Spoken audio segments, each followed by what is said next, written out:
Hi everyone, it's Daniel. Today I gave Maria a really cute genderless haircut. My key products were the TAMEFRIZZ Smoothing Lotion. During the blow dry with the fingers, it gives me like great shine and also a nice texture. And then at the end I used the dry wax just to finish it off. A tiny bit of it is enough for a nice result. So let's go for it and have fun.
So here we have Maria's haircut.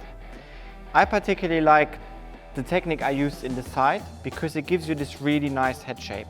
I hope you had a good time and maybe see you soon.